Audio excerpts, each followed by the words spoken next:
un cuadro de Goya. Conoció a España sin verla,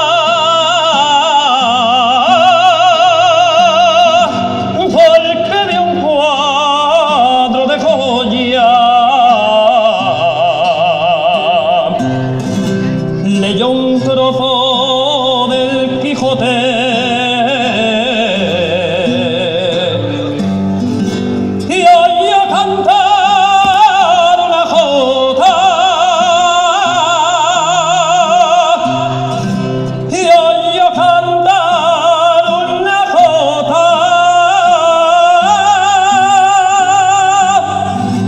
Conoció España sin ver